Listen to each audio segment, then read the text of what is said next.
Not so far. Good evening, everybody, and welcome along to Rock and Roll Rugby, where tonight we will be watching the round 2 clash between the Scarlets and the Ospreys in the Rainbow Cup. Before we get into the game, we'll have a little look at where these two sides are coming from. Both had contrasting starts to their events in the Rainbow Cup. We're going to have a little look at the Ospreys first of all, and then moving across to the Scarlets. And for the Ospreys, it was a fantastic start to the competition with a massive victory over their rivals, the Cardiff Blues. We'll just have a little look at the stats from that game just now, and I'll pop those up on the screen now. So here we are from round 1. Okay, so we go down and we see the Cardiff Blues losing out by 36 points to 14 against the Ospreys. It was a very strong performance by the Ospreys. They went very strong with their lineup, and I think it showed their experience and their ability on the pitch. Dominated the Cardiff Blues with 6 tries in all and a lot of exciting talent there, especially from the likes of Ivan Phillips and Aubrey as well. In opposing fortunes, you've got to say, the Scarlets would not like to be reminded of their round 1 result, where they went down to Rodney Parade and they lost by 52 points to 32. It was a really good game of rugby, but for the Scarlets, it was a tough old start. Considering the side they put out, they would have been extremely disappointed by that result. However, it is time to right those wrongs this week. It's another week, another game, and of course, round 2 of the Rainbow Cup. Just before we get in and have a little look at the sides, thank you very much for joining this evening. If you are watching on Facebook, whilst you're here, make sure to like and follow the page. Everything that comes out on the channel, you will be notified as soon as it comes up. And then as soon as we go live, you'll get a little notification half an hour before. If you're watching us on YouTube, though, make sure to like the stream and to subscribe to the channel as well. Recently hit 57 subscribers. And the target now is to try and hit 100 by the time we get to the end of the Lion series this summer, which is something we will talk about during the stream tonight. Just a little note that this is just a watch along, okay? Premier Sport are broadcasting the game. It's very difficult unless you've got a subscription to Premier Sport. And if I was you, I wouldn't advise it, because for the money you pay, it is definitely not worth it. But I will talk you through the game as best as I can. We'll have a little chat in between as well, and we'll just see about what you guys are saying on this Saturday night, this dreary Saturday night, especially in South Wales. And we can see by the coverage so far that the rain is coming down thick and fast at Parker Scarlets. But the Scarlets are hosts this evening, and this is the lineup that they have gone with. So, starting with fullback, you've got Lee Halfpenny returning to the side. Very good to see him back. On the wings, you've got Tom Rogers, and for me, the informed winger in Wales at the moment in Steph Evans. That man gets absolutely everywhere. In the centres, we've got Tyler Morgan and Jonathan Davis. Jonathan Davis recently missing out on selection for the Lions. We'll have a chat about that in just a moment. At 9 and 10, we've got Angus O'Brien and Kieran Hardy returning at 9. The Welsh sort of revelation. My co-host of the Welsh Rugby Roundup show, Brandon Smith, he'll tend to disagree with me on that one. But the revelation of the Six Nations. Then moving to the front row, we've got Rob Evans and captain and recently named British and Irish Lions Ken Owens back at captain and hooking this evening, with Alex Jeffries on the tight head. Then looking into the second row, we've got Jake Ball and Lewis Rawlins, which leaves a back row of Aaron Shingler, Jack Morgan, who's moving across to the Ospreys next season, interestingly, and Blade Thompson at number 8. On the bench then, we've got Ryan Elias, someone who's been almost shut out by Wales at the moment. We'll be hoping that he can get his name back in that team for that summer tour. Stephen Thomas, Werner Krier, Jack Price, Uzziah Kasim, Dane Blacker, Paul Asquith, and Joe Roberts. Very, very strong side, but you would expect that considering they're going up against the Ospreys, who were so strong last time out, and they have maintained that theme in the side this evening. So the side is up on your screen now. So starting from fullback, we've got Dan Evans, who's probably Mr. Ospreys. He's just been so consistent for them over the years, and really looking forward to see how he goes tonight opposite Lee Halfpenny. On the wings, we've got Kai Evans and Matt Prothero. Probably someone you'd say is a shoe-in to go on that summer tour or to stay in Wales for the summer tour. Very, very exciting talent, and very much looking forward to seeing how he performs this evening. Centre partnership of Tian Thomas-Wheeler and Owen Watkin. Halfback pairing of Aubrey and Luke Price. and then we move across to the forwards. In the front row, we've got Gareth Thomas, Ivan Phillips, one of my favourite Ospreys players at the moment, loving what he's playing at the moment, and he's definitely going to be someone that's pushing for that Welsh national side in weeks to come. In the tight head, you've got Tom Boulter. In the second row, a full international lock pairing of Adam Beard and Alan Wyn-Jones, British and Irish Lions captain for this summer. Can't wait to see how he runs out tonight. Really excited to see him play. And that leaves a back row of Sam Cross, captain Justin Tipuric, also named in the Lions squad this week, and Roots. Haven't heard much about him, but look forward to seeing how he gets on. Leaving a bench of Sam Parry, Nicky Smith, Henry, Bradley Davis, Ruben Morgan-Williams, Hawkins, and Morgan. So they are the sides. You've got to see that there's a little bit of mixture in there because obviously the experienced boys, the likes of Alan Wyn-Jones, Justin Tipuric, Ken Owens, they all need game time. But at the same time as well, it's important that you bring these young players through. Nice to see Tian Thomas-Wheeler back in the centre, Ruben Morgan-Williams back on the bench as well. So it'd be really, really interesting to see how they go tonight. So let's get across to some of your comments just before we get into the game. You've had me once, mate. That's it now. It's not coming back. Not happening whatsoever. Yeah, Gregor, he's not getting me in it again, mate. I've confided that I've hid that shirt so far. I can't even say what I want to do with it. I've hidden it so far away that it's never coming back again. Brandon, very strong Scarlets side. If they lose tonight, then you do worry for them. I gotta say, I agree with you, mate. They put a very similar side out against the Dragons a fortnight or so ago now, and they really, really struggled to get any sort of momentum into the game, continuing that vein that they showed against the Sale Sharks a few weeks previously. Then, yeah, you've got to say it. We saw earlier on Dan Biggar went off for Northampton Saints with a knock to the head, failed the HIA, and you almost a sort of lump in your throat moment, hoping they wouldn't get injured. But I think it is important that these players have got a chance to play because there's only so much cotton wool you can wrap the boys up in. Ultimately, they want to play and they need to be playing. But yeah, Alan Wyn-Jones, he's definitely one I think that we could give an exception and give him a little rest until we go down to South Africa. James Monroe, hello. Welcome to the stream, buddy. Hope you enjoy. Like I said, guys, this is just going to be a watch-along. I cannot show the game for copyright reasons, but I will talk you through every step of the way and talk to you about everything that happens from the first to the final whistle. So let's have a little chat about that announcement that was made this week. Obviously, Warren Gatland has named his 37-man strong squad that will be touring down to South Africa this summer.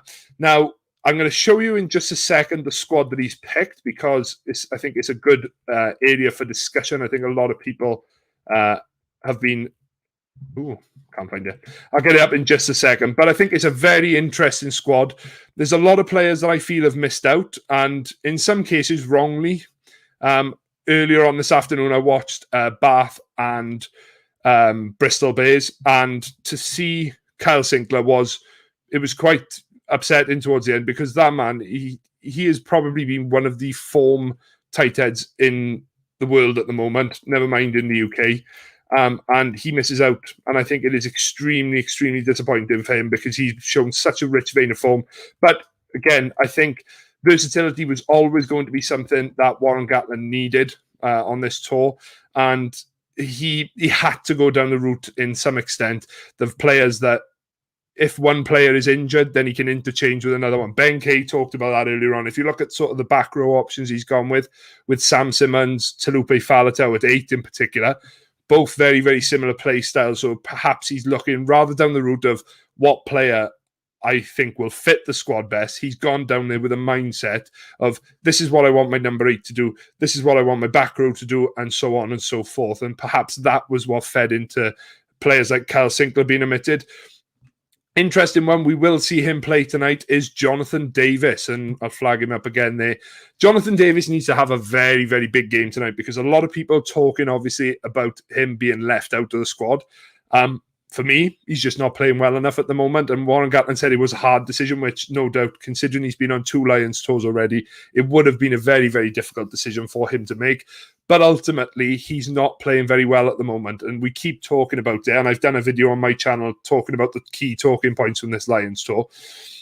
It's a short run-up to the first test, and you can't afford to take players that are going to try and play themselves into form. It's just not going to work. So you need to make sure that whatever squad you take, ultimately, they are the squad that you're happy are going to play down in South Africa, and they're going to be playing at the peak of their abilities. I think that's why Sam Simmons has made it into the squad, because that man is in electrifying form at the moment. There's absolutely nothing that he can't do. This afternoon scored 2 more tries. I think likewise Anthony Watson, there was a few question marks around him. For me, I think he's in my test side at the moment. He's playing so well. He's such an elusive runner. But we'll focus now back in on the game in hand tonight. So let's have a little look at some of the results that we saw earlier on this afternoon, because I can't believe what I'm about to say. Well, we'll have a look from the weekend, sorry, because I can't believe what I'm about to say. But in the first game of this weekend, we saw Benetton pick up their second win of the tournament so far, beating Benetton in Parma by 25 points to 20. That's a big, big win there for Benetton. And they sit comfortably, I say comfortably, they sat joint top of the Rainbow Cup Pro 14 thing, whatever you want to call it. Then we had Munster and Ulster as well. Okay, Munster as well, joint top of that league. The only reason that they are ahead at the moment is due to points difference, but they beat Ulster by 38 points to 10 at Thomond Park. Glasgow making up for the fact that they lost so heavily to Benetton in the first round by getting a win at home against Edinburgh last night, 29 points to 19. That was a really, really good game by all accounts. Now, we've got 2 games kicking off at the same time here. So if somebody is watching either one of those games in the chat, just let me know how that one's going, because I'd be interested to see how that one goes, given how well Connacht played last time out. And we've got, obviously, the Scarlets against the Ospreys, which is the game we're going to focus on now on the channel. But with that being said, make sure you tune in tomorrow at 1 o'clock, because I will be doing another watch-along for the Cardiff Blues against the Dragons. Again, 2 very strong sides have been named for that game there, and the Blues will be looking to make up massively for the wrongdoings of last week. But let's get into this game tonight. It's a horrible-looking night down in Parc y Scarlets. The rain is howling down. They've had to move the comms team twice because the rain is blowing in so bad. But I think ultimately it's going to still be a really, really good game of rugby. Again, they're focusing in on Jonathan Davis now. I'd be interested to see what your comments are. Do you think Jonathan Davis should have gone on the Lions tour, or do you think that they were right to leave him out based on his current performances? Sean O'Farrell, Scarlett should win this one. Be interesting to see if they can, mate, because they have been in poor form as late. Struggling to get any sort of form in Europe. When they played against Sale Sharks, they couldn't get any sort of rugby flowing together. Talks of miscommunications within camp. But ultimately, they followed that form up with a really poor showing against the Dragons. And I think the only reason that the result was as reflective as it was is the fact that the Dragons made a few silly mistakes, which the Scarlets capitalised on. They're not going to get that this evening against this Ospreys team. So I think they've got to play well from the start. And I think that they've got to really show their hand. I did just catch the tail end of this one. Bulls beating the Stormers by 20 points to 16. I just missed his name because it was just starting with the Osprey stream, but a young winger who's apparently been to a few clubs in South Africa. He played very, very well this afternoon and could have scored 4 or 5 tries from what the comms team was saying. Calix, I feel even more gutted for Sinclair after seeing his interview. Mate, I've put it up on my Twitter, just my normal Twitter, guys, Ben Coles 93, if you want to give that a follow. I just put a tweet up now because you can say what you want about him. You know, I know he had a lot of controversy around the World Cup final when he just took his World Cup second place medal off straight away. But you can say what you want about him. In that moment when he stood in front of the camera and he's being asked, how do you feel about being left out of probably the biggest reward a rugby player could ever receive? I think he dealt with that interview so well, and he spoke so well as well about he wants to show young kids watching this that it's okay to accept disappointment. It's okay to take knockbacks because it's all about how you come back. And I think for him to get man of the match today just spoke volumes of the sort of character that he is. And it's not a time for him to sort of worry about things. His time will come. He's still a young player.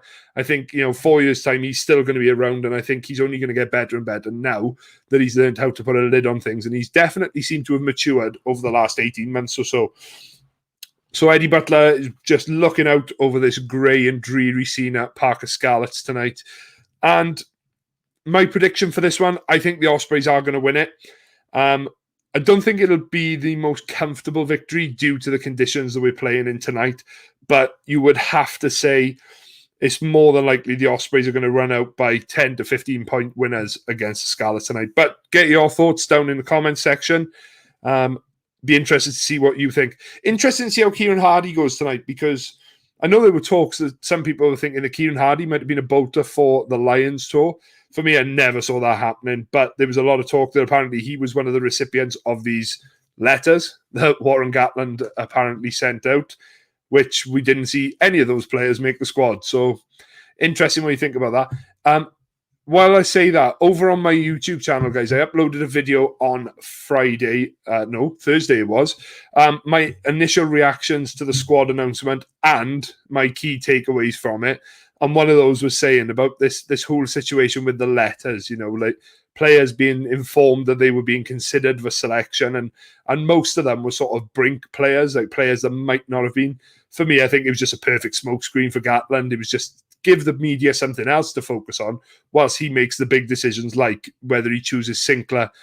I'm surprised Andrew Porter has made it, but the only thing that I can think of with Andrew Porter's selection is I believe he can play both sides of the scrum.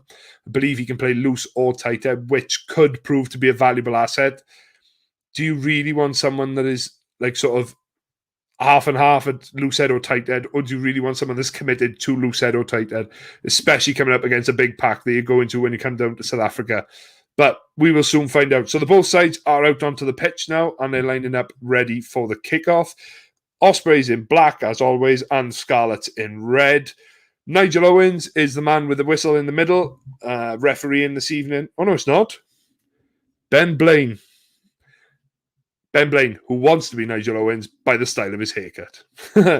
So, interested to see how this one goes as we get ready. Scarlets playing from left to right, and I believe it looks as if they are shaping to take the kickoff. A couple of quick comments. Calex. Jonathan Davis, I don't think deserved a spot either. I still have him behind the likes of Ringrose and Slade if they were injured to centre. For me, mate, I'm 100% with you. I don't know if Ringrose is injured still or not, but I'm 100% behind you with Slade. For me, and there's a video coming out on the channel tomorrow where I predicted my squad, and I've sort of pitted mine up against Gatland to see how many I'd get right in comparison to Gatland. And Slade was in my squad, and he was actually pushing for a test start as well. I think he gives something different in that backline. But I think looking at the squad Gatland has selected, he's obviously going one way, and he's going abrasive. But we'll talk about that a little bit later on as we have kicked off. And the Scarlets just collect the ball from a high kick just in their half. Ball is returned down to Luke Price. And the kick tennis begins. Puts a long kick down into the Scarlets 22. That one's rolling quite a distance. Picked up by Angus O'Brien, probably 3 or 4 metres outside his own half. He jinxed inside Luke Price, and he clears the ball nicely down towards halfway. But it is loose to Prothero, and Prothero looks to find a gap in that Scarlets defence. Offloads it to Adam Beard, who just drops with the ball because there's nothing really that he can do with that in that situation. And the dry Ospreys, I'll get it right in a second, start their phase building. Ivan Phillips offloads to Alan Wynne-Jones, who makes 3 or 4 metres before dropping to the deck. Nice pass from the base there. Tipperick taking the ball into contact. Jack Morgan is in there competing for that, but there was an advantage being played. So we go across for an offside against the Scarlets. Interesting what they'll do early on here. Will they opt for the posts, or will they opt for a bit of a driving maul?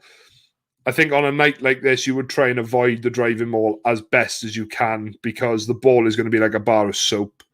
But let's have a quick look here.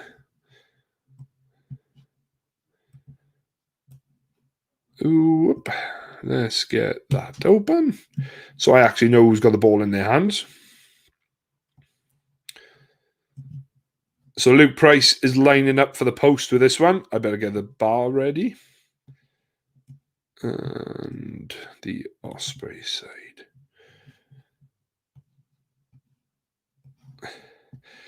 Ultimately, this is a West Wales derby, so you'd hope that both sides will pick themselves up for this one. But Luke Price is just lining up the...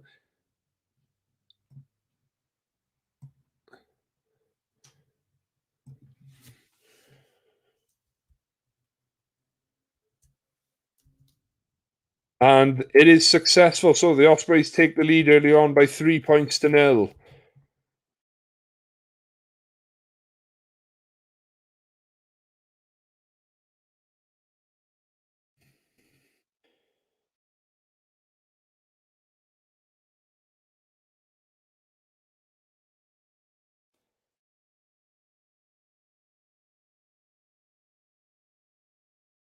There we go. So we have our first score of the evening, 3 points to 0 via the boot of Luke Price.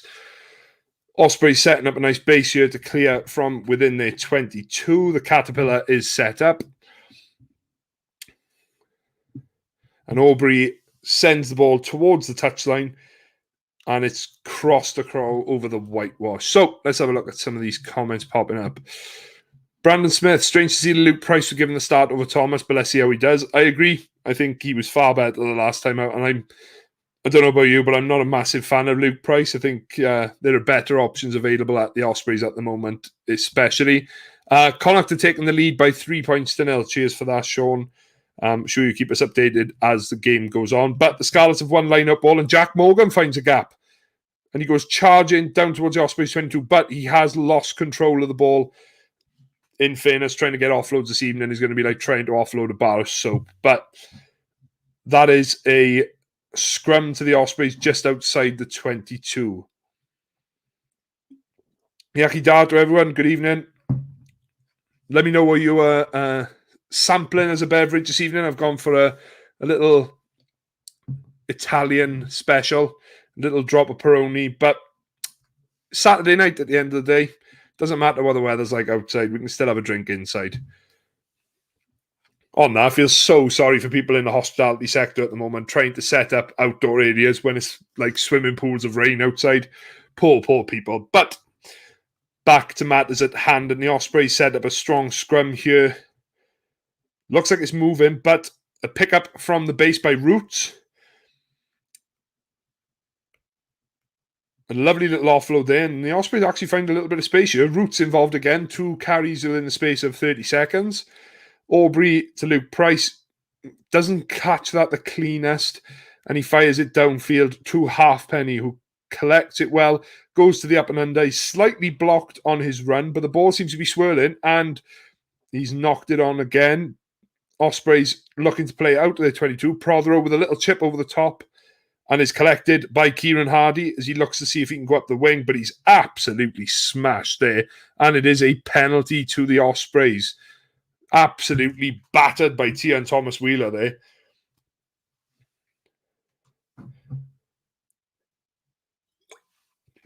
Luke Price now will look to clear to touch, find a decent bit of ground so that the Ospreys can set up a more attacking lineup.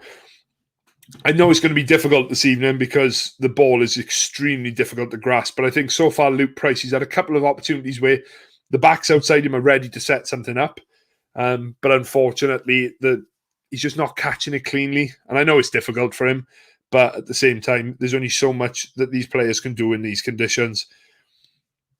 So Ivan Phillips ready to throw into the lineup. Interested to see what your thoughts are on Ivan Phillips. For me, I really like the look of this guy. Very, very composed for a young lad. But the Scarlets pinch that line out, and Angus O'Brien goes back to drop on it. I'm not sure what Rob Evans was doing there. He just slapped it back. But Scarlets have retained possession just outside the 22. Jake Ball, as always, offering himself as that first carrier with a pod of 2 around him. Creating a nice angle now, ready for the box kick. And Kieran Hardy sends it straight up in the air. Probably makes about 10 metres, if that. And it is claimed by the Scarlets. Could have an overlap. Oh, no, too slow. So they go back to the forwards. Rawlings with the first carry. And again, they look like they're setting up for the box kick. 3-man long Caterpillar. The ball is spilt out, though. Shingler looks to have made some space there, but he forces the pass. and it has been claimed by the Ospreys. Justin Tipuric just trying to keep that ball safe as Prothero steps in at scrum half. Good clearance there to Ivan Phillips as he takes the ball into contact. Tipuric ordering the forwards around. And now Aubrey looking to the box kick as well, with Adam Beard's long legs protecting that ball from Scarlet counter-attackers.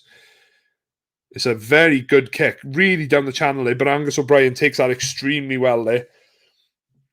And the Scarlets, I don't know whether that's considered as taking it back into the 22, but here we go again. So Rawlins with a strong carry there. Very cagey start here. I think both sides are a little bit reluctant to try anything too much in the conditions. But Kieran Hardy with the box kick. Adam Beard almost getting a touch on that. But it's gone down to Luke Price. Passes inside to Justin Tipuric, who indeed passes it to Dan Evans, takes the ball into contact. Tipuric straight away over the ball. And the box kick is set up again.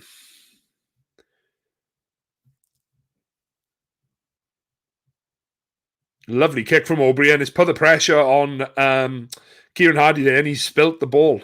So Tipuric offloads to Adam Beard, who throws a wonderful pass, which goes about 40 metres backwards. But Tian Thomas-Wheeler does really well there to get away from that. No, I think it was Owen Watkin. I apologise.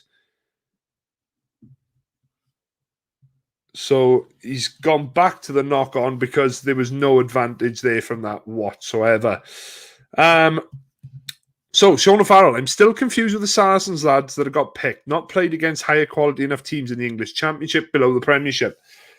I think, very similarly to you, Sean, I think that they haven't got long to get themselves into contention for this Lions test. So if they are players that are coming in looking for form, which for me, Elliot Daly is, for me, Jamie George is for definite, for me, Mako Vunipola, that decision baffles me beyond belief.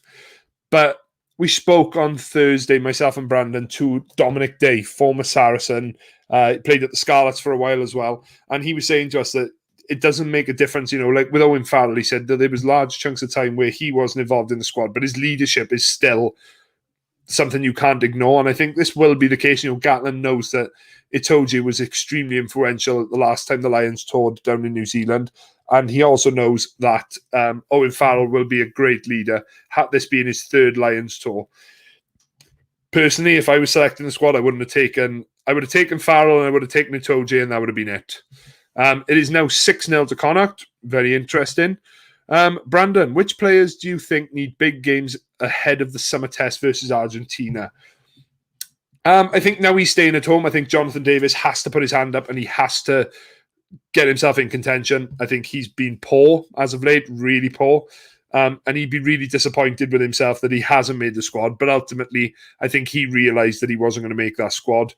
I think Rob Evans is another man that tonight really needs to put his hand up. Rhys Carey is sort of coming up through the ranks a bit now, and he will look towards the national side again within the next few months. But I think this is going to be the tour, the visit to Cardiff that sees a lot of young players coming through.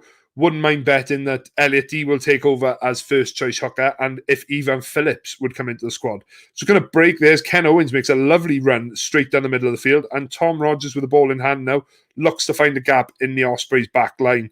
Fighting really hard for every metre there. Hardy with a nice flat pass into Jake Ball, bumps off the first tackler and is taken down just outside the 22.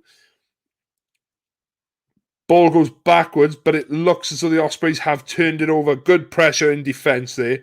Dan Evans with a big clearing kick to relieve the pressure, but Steph Evans is there, as he always is. Returns with a nice little dink and is claimed on the full by Price, and he sends it back with interest. I have a feeling that this could go on a little while now. Claimed on the full, passed inside to Dan Evans, and again, he kicks back into the corner, but he's put... What a kick that is. I thought he'd put too much on that, but that has gone right into the corner. I think it'll be 5 metres line out, so Alan Wynne-Jones will be ordering the forwards now to get up and put pressure on this Scarlets line out, I feel. but he used the turf extremely well. It was like a skimming stone, 1-2 bounces and 5 metres out. But the Scarlets have claimed it. They went quick before the Ospreys had a chance to set. Kieran Hardy passes back to Angus O'Brien, who absolutely scuffs that one. A horrible strike of the ball. Passes inside to Roots, who looks for a little run. Good, strong carry by the number 8. And it's inside to Sam Cross. Interestingly, Sam Cross, we haven't really seen a lot of him since his introduction into the Welsh side a few years back. Ball into Watkin now, and Alan Wynne with a strong clear out there. Luke Price looking for the forwards outside him. Nice little floated pass to Matt Prothero, but it has been deemed as a forward pass. So let's have a look. Connacht 13, Leinster 0. Shit first 8 minutes for Leinster. I think it shows what Leinster are planning on doing in this tournament, really, doesn't it? But yeah, interesting. The USA will be coming to Dublin for the summer tour. I think it's really important that these summer tours still go ahead because, like we've said, at the high level, the elite, they have managed to continue and they've managed to play their rugby as they normally would have to the majority of extent. Europe was affected slightly. But for these younger players who are looking for experience and for looking for top flight rugby, other than the Pro 14, which that'll be a whole other debate we'll get into in just a bit. But other than the Pro 14 experience, some of these players haven't played a great deal of rugby this year. There's been no premiership for the Welsh boys to even get a bit of game time in anything. So I think it's important these tours go ahead to get these new players through and to give them a chance to be involved in later challenges that are going to be faced by the WRU and the regions. But as the ball goes into touch and we get ready to set up a line-out, I just wanted to put the question out to anybody watching this evening and anybody who watches this afterwards and has a look down in the comments. What are your thoughts on the Pro 14 as things stand? Brian O'Driscoll coming out, making a very, very strong comment after Leinster were dumped out of Europe last weekend, saying that how can you expect Leinster to compete at the top level when the league that they're playing in does not support the sides like Leinster playing at the top level? Be interested to see what your guys' thoughts are on it. For me, looking at this now, we've had 14 minutes and we've had 3 points. I think that is the epitome of what the Pro 14 is at the minute. It is very cagey. It's very nervy play. Players not really trying anything. It's almost about getting a foothold in the game before you try anything, whereas we look at the Premiership, they're far more open to trying things and seeing how things go. Don't get me wrong, the conditions tonight are going to play a massive part as a high kick is knocked forward by Tom Rogers and it will be an Osprey scrum about 5 metres out from their own 22. Looked like he was taken in the air there by Prothero, but I suppose he is going for the ball. Difficult there. I wonder how many of the new rulings we'll see introduced in this game as well. We've seen a couple of captains' challenges. For those of you that watched the Super Rugby Aotearoa final this morning, an interesting call made by Brad Webber, the Chiefs captain, saying to check for a potential high tackle, and he was actually rewarded with that by not only a penalty, but a yellow card. Unfortunately, the Chiefs couldn't turn it into anything, but at the same time, it was rewarded by the referee, and they did look at it. So, ball is passed to Luke Price, who again kicks the ball deep into Scarlets territory, finds a little bit of grass and halfpenny, but a penalty is given. I assume this is going to be for being in front of the kicker. Yeah, number 8 deemed to be in front of the kicker at the time the ball was kicked.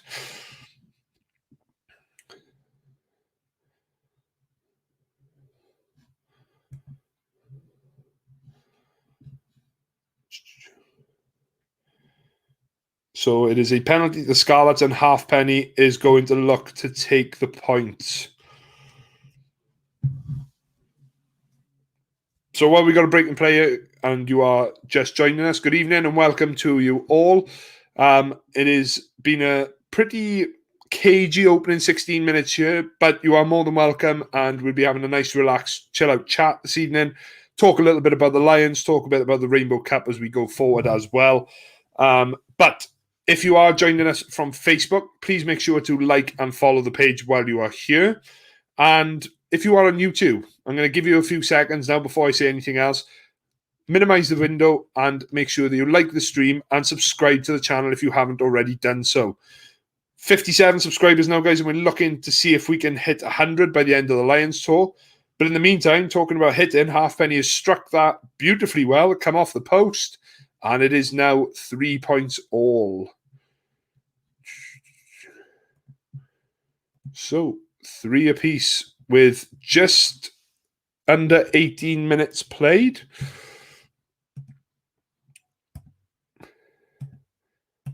Ooh, my apologies.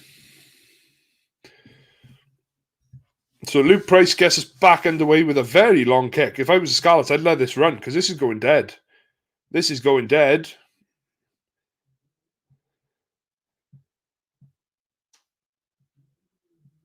Yeah, scrum. It was really unfortunate. The Scarlets boys didn't know what to do because it literally stopped on the corner flag. So they didn't know whether that was deemed out or in. But referee has said it is a scrum halfway. They've got to be careful with the kicks tonight because the ball is going to skid. It is going to be soaking wet. And you've got to feel another small mistake made by Luke Price there. And with players like Halfpenny, Jonathan Davis, Ken Owens on the field, you can't afford to make too many mistakes because even though the Scarlets are in a poor run of form, they did take their opportunities well against the Dragons when they came. Just not a lot of them came. So we restart with a scrum on the halfway line, Scarlets to put in. Kieran Hardy. Well, I've got to say, fair play to Blade Thompson there because as the scrum hit, he was stood bolt upright. Interesting one there, but we're going to reset the scrums now again.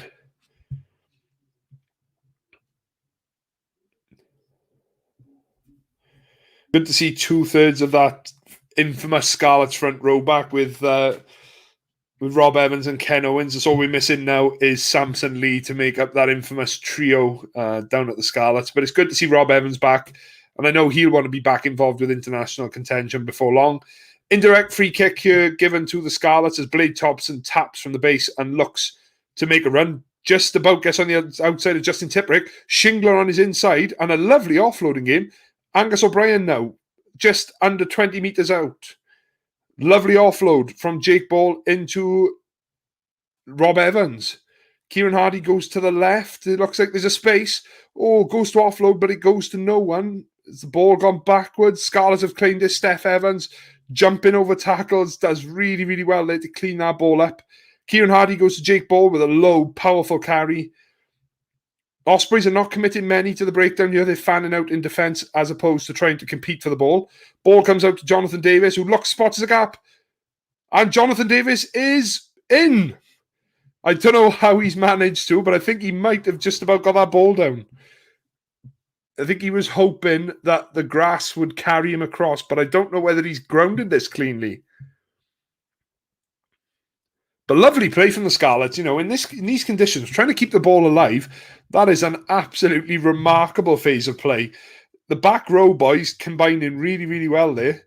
But we're going to have a little look now, and we're going to see whether on-field decision, no try. So the TMO is looking for something to overturn this decision.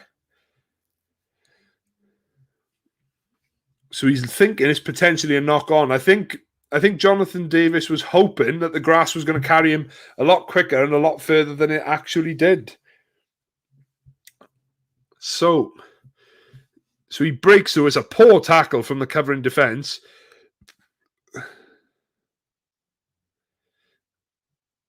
I think he's lost control of that. I think that is going to be knocked off.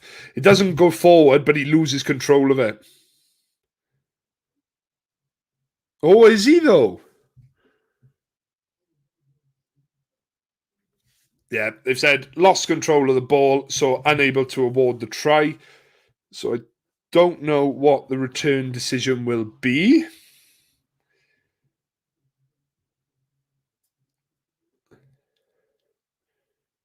So it's just going to be a scrum 5 black ball. They weren't playing any advantage or anything there. So the Ospreys will have a pressure relieving scrum on their own 5 metre line. A couple of comments to get through, guys. Sorry, I'm just having a quick look now. Connacht 16, Leinster 7. I think I've missed one as well from that. Oop. I would agree, not enough physical sides. I feel after 2018, the league went down south. Then plus, I also think the strength in depth is a problem with the Pro 14. I think you're right, Sean. I think for yourself and the provinces and Ireland, they're pretty good in terms of strength in depth.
My apologies for that one, guys. Internet went down in our area, so um, I don't know what happened there, but we are back, I hope. Let me know if you can hear me. If you can't, just pop something down in the chat because I don't know what happened there. Everything went in the house. I had the telly on and the game went off. So let's see if we are back now. All right, let's go back to the game. Also, just for anybody who's in the chat, please give your opinions on Premier Sport because for me, biggest load of shite ever. Hear you loud and clear. Cheers, Brandon, buddy. Right, let's get back to these comments. I've missed something now. Jake Ball has been yellow carded. I don't know what that was for. You'll have to fill me in, guys. I missed that then. And we'll get back to your comments in just a second. So let's have a look what this was for then, because I've missed something here. Right. Connacht are now 16 points to 7 up. Connacht doing really well in that game. Also, my opinion, given about the league doing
Really sorry about this, guys. The internet is dropping in and out here. The weather is particularly bad around by me, so I don't know whether that's playing a factor. But I am back and hopefully staying. The little Wi-Fi signal that I had is now gone. Right, let's try and catch up again. So, football watch along. Man City badge, I see. I don't know how Man City are getting on, but they potentially could be winning the league today. Based on the first, we've had 23 minutes now. I personally see this being a very tight one and won by maybe a penalty. You might look towards the Scarlets if that is the case. But I'm still comfortable the Ospreys could do it. Oh, Leinster coming back into it a little bit now. 16 points to 14. Very good. Camera went, yeah. Not so much the camera. The internet is having an absolute stinker. But hopefully we're back and we're back for good now. Halfpenny is just about... Premier Sport has just decided to catch up and skip nearly 3 minutes. But Halfpenny's lining one up from... And it's over. So I don't know if I'm behind or not now. This stream is not helping me a lot. But the Scarlets have taken a 6 points to 3 lead. So there we go. That's better. Right. Let's go back to comments. Yeah, hopefully, guys. Oh, good evening, Richard. Hope you're well, buddy. Sorry about the problems, but fingers crossed we're back and we're back for good now. Jonathan Davis takes the restart. Nice little pass to Blade Thompson. Offload then, and it is... Oh, it was almost intercepted there by Kai Evans. He is genuinely going for that, though. It is a genuine attempt to catch the ball, so I think it should just be a reset with a scrum. Oh, nothing like a bit of bad internet to put you off your stride, is there? But we should be back now and we should be fine. I love this intent from the Scarlets, though. The fact that the weather seems to be clearing a little bit. So hopefully this will be the start of the Scarlets trying to throw the ball around a bit, backing themselves a little bit maybe. But at 6 points to 3 and a man down, I think they want to be careful trying to do it so early on. Jack Morgan in shot there. Interesting move being made down to the Ospreys and apparently confirmed this week by my useful source in Brandon Smith, that it is on a free transfer. And considering the season he's had for the Scarlets, you've got to say, how on earth have the Scarlets not managed to keep hold of him? How much are the Ospreys offering? But Scarlets set up and look to try and get out of trouble. Just outside their 22, and they look to the box kick. Kieran Hardy just getting himself set. Dummies on Adam Beard, who must have the longest arms in Welsh rugby. I think they need an extra man there in that caterpillar. But Shingler plays 9. Passes out to Ken Owens, but Ivan Phillips is over that ball.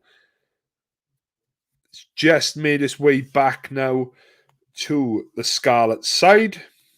And Kieran Hardy gets the box kick away this time. It is knocked forward, I believe, but Shingler is there to clear. Really good to see Shingler back. At one point, with the dominant era the Scarlets had when they won the Pro 14, and then they also went to the final the following year. He was a fundamental part of that. But yeah, I think, as I just said in commentary now, just trying to kill the clock until they can get Jake Ball back on the pitch, and they can start to go again there. But well collected under the high ball there by Kai Evans, I think. And it is a penalty to the Scarlets. And who is it? It's that man, Jack Morgan. Brandon Smith, you lucky, lucky boy.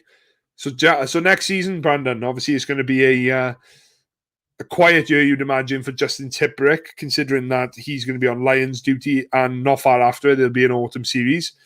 Jack Morgan going to have the Osprey shirt for the majority of the season next season, do you think? Be interesting to see how that pans out. Might have to ask Sean Fitzpatrick that question. Why have you let your best player go for no money whatsoever? In Ireland, on Off the Ball, which is a sports program on the news radio, all the talk is the SA sides would help the Irish sides.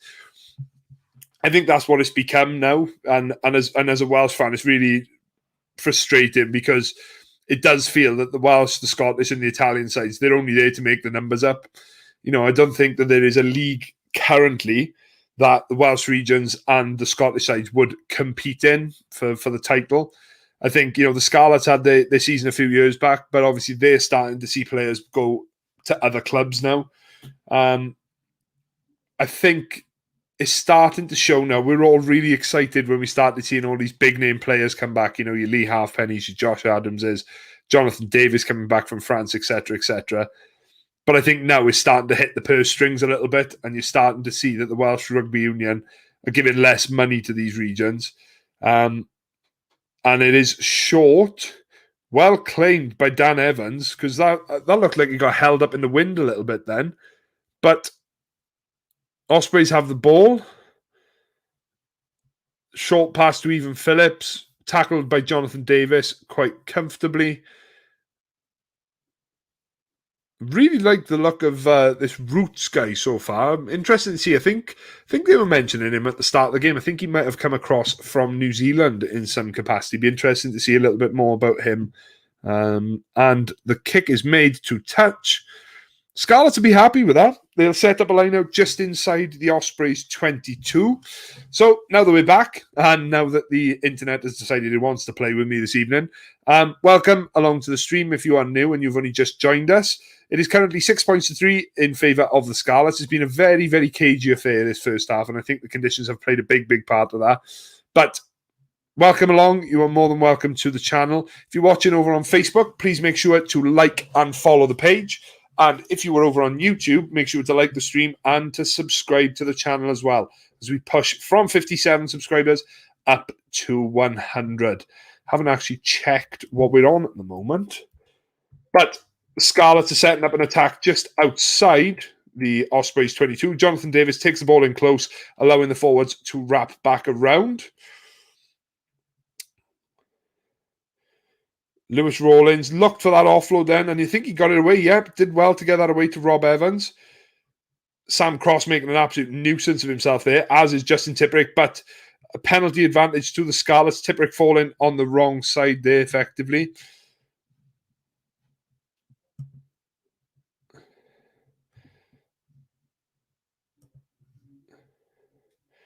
Shingler is the next man carrying the ball forward. Kieran Hardy looks to have a little snipe down the inside.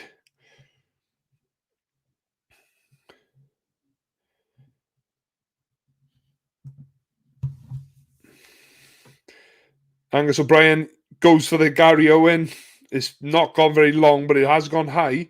It's bouncing around, but it has dropped into the hands of Matt Prothero, and we will come back for a penalty to the Scarlets. Justin Tipuric getting caught there.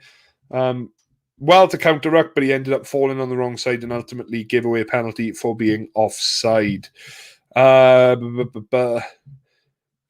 Connor, whoa, where's that come from? 26 points to 16 now. Where on earth did that come from? Leinster found their feet in this game, it seems now, which I think we might have picked the wrong game to watch here this evening, guys. But Halfpenny, he's got the hat off. He's going to have another look at taking the 3 points here. Interesting, I'll bring up this comment again, actually, whilst Halfpenny lines up for this kick. Brandon is going to be doing an interview as part of the Welsh Rugby Roundup show on Tuesday, where he's going to be talking to Sean Fitzpatrick, nonetheless, former World Cup winner, Sky Sports pundit, and board member down at the Scarlets. So there is a post that is now up over on the 3bod rugby group, and there is a post on Brandon's channel as well. If there are any questions that you would like to put to the All Black legend, then please feel free to drop them in. You can drop them in this chat as well if you'd like, and I will transfer them across to Brandon as soon as I can. Really exciting opportunity for us at the Welsh Rugby Roundup show, and we're really interested to see what Sean's role is down at the Scarlets at the minute as one of the board members. But back to current events at the moment. Halfpenny is just lining this one up. Good strike, strikes it hard, and it is another penalty success for the Scarlets. So it is 9 points to 3 now in favour of the home side. And I'll get rid of that comment, and I will put Brandon's channel link in here for you in just a second. So there is the link to Brandon's channel. Make sure you head over there and you drop your comments in there as to what questions you would like to ask the legend that is Sean Fitzpatrick.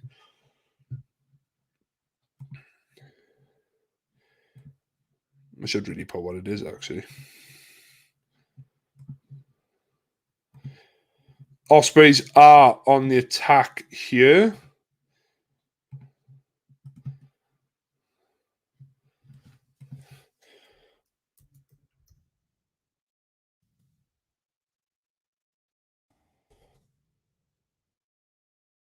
There we are, that's a bit better. So we actually know what it is. So Owen Watkin drills that ball down into the Scarlets 22. I think Halfpenny carried that back over there, so he had no option other than to clear it. Quick line out taken by the Ospreys. Dan Evans on the attack. Deep into Scarlets territory. Good counter-rucking here from the Scarlets. But the Ospreys managed to keep hold of the ball. Sam Cross is the next man to take it into contact. Aubrey really is finding it hard to get any fast ball here. It's not clean at all. Alan Wynne-Jones is the next man to carry. Sets up the ball nicely for his scrum half. Luke Price to Prothero. Being held up by Blade Thompson, but he eventually makes it to ground. Scarlett's got to be careful here not to go offside. They were almost a little bit too eager out of the traps there. Aubrey out to Price. Tries to pass behind the back. And it gets knocked on by an Osprey, and it will be a Scarlet scrum. So you've got to say, for all their promise in the early stages, the Ospreys, Scarlets have really dug deep here and doing really, really well here, you've got to say, against this Osprey side that, got to say, pulled the Blues side apart last weekend. That is another interesting point. So just whilst we get ready to set up this scrum here, tomorrow lunchtime, we have another stream. So I will be doing the Cardiff Blues against the Dragons tomorrow from the Cardiff Arms Park. Kickoff there is at 1 o'clock, so the stream will go live at about 1:45. We'll go through the teams, we'll have a look at the results across the weekend, and we'll have a little look at the table and see where both sides sit. But you've got to be honest, the Blues are going to be very nervous about welcoming the Dragons, especially how well they played last time out. So Kieran Hardy is just set here to put the ball into the scrum. We haven't had a try yet, but it's been very, very back and forth between the two sides. Osprey scrum is starting to look a little bit dominant, especially on that loose head side for the Ospreys, tight head side for the Scarlets. But he's going across, he's sort of bringing the scrum around, so it is a penalty to the Scarlets. Shows what I know. I think Jeffries is really under pressure here, but that time it was done illegally. And the ball is punched just outside the 22 by Angus O'Brien. We'll be set up ready for an attacking line out with just 2 minutes left of this first half. So thank you very much for joining, guys. If you are just coming across, we will take a short 3 or 4 minute break at half time, but we will be back for the second half. We'll have a look at some of the stats, and we'll have a little look at where the match is being won or lost. Jonathan Davis taking the ball really well on the gain line there. Gets the offload off. And we talked about that man Jeffries, and he's just got himself a try. Lovely there. Flat ball to Jonathan Davis. Jonathan Davis had his best there. Taking that ball to the gain line. Really powerful carry. And then the confidence in these conditions to get the offload to Jeffries on his left-hand side. And the prop, well, it started off as probably... hang on, though. It was just inside the 22. I can guarantee you by the end of the night, that'll be by at least halfway. That is, it's in the front row union code. You can add at least 40 metres onto any try you've scored.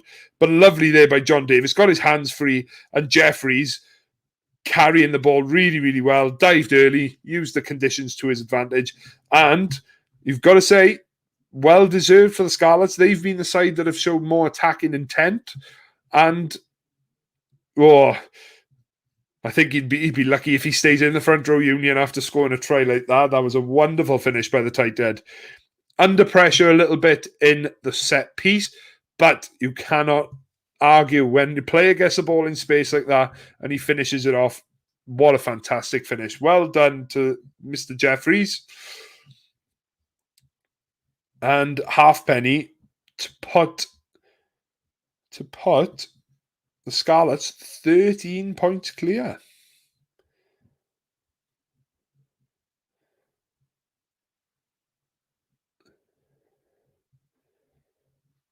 Takes his time, tries to kill the clock down, and I think it will take us to half-time, actually. Nails the conversion, and does the half-time whistle go? We are going to have one more restart. Don't really see much of a point in this because that's all that's going to happen here is the Scarlets are going to absolutely bury this one into the stands. But that's a comfortable lead considering all... 16-3. My apologies. Let me change that. 16 points to 3. A 13-point lead. Wonderful. And there it is. So that is your halftime score, ladies and gentlemen. So at halftime, the Scarlets take a 13-point lead in against the Ospreys, 16 points to 3.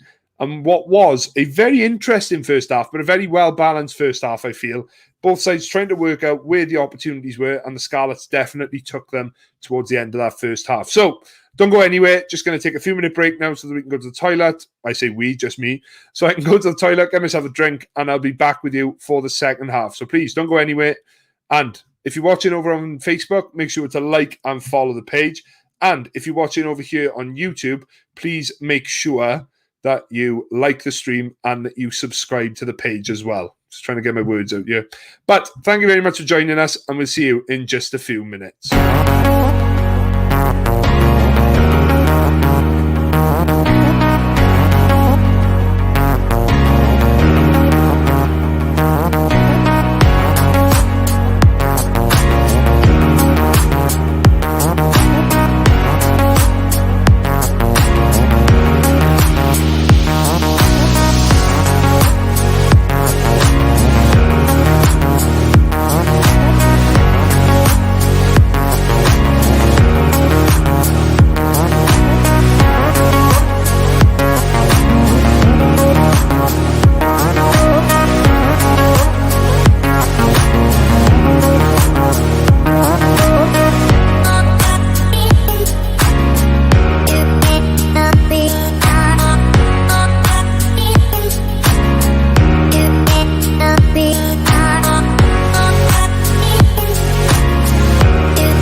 Welcome back, guys.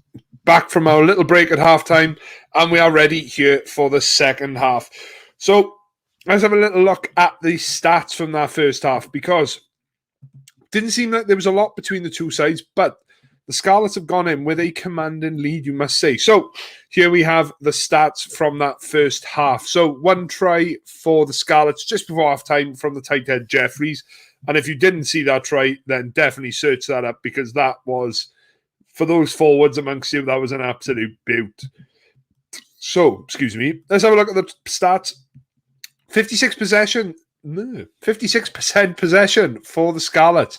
Very interesting. I thought it would have been a lot closer than that. But 3 clean line breaks, and I believe the 2 of those may have come from a certain Jonathan Davis, maybe. 11 defenders beaten to the Ospreys 1. And you've got to say they haven't fired a single shot, really, in this first half. Scarlets have been far more promising in attack. And 4 successful offloads to the Scarlets 2. Territory, all of the rugby really is being played down in the Ospreys half in that first half. Had to make nearly double the amount of tackles. Strange for the Ospreys, 11 tackles missed. Not very often do you see that, and the tackle percentage obviously down around 83%, as opposed to just 1 tackle missed for the Scarlets. Very good first half. 1 turnover, 1, and the kick in, we know there's been lots of kicks, and the penalties there. So, Halfpenny, 11 points, 1 try in this game. 4 successful carries from Jonathan Davis, and, like I said, 2 clean line breaks from him. I think it's definitely the time for Jonathan Davis to put his hand up now. He will feel extremely disappointed that he's not involved in this Lions tour. 5 defenders beaten. He's doing everything he needs to so far. Ethan Root's having a good first half for the Ospreys. I'm very impressed with him, and I'd love to see him a little bit more in the second half. Jack Morgan with a successful turnover. But other than that, you can see that the Scarlets dominate in almost every facet of the game.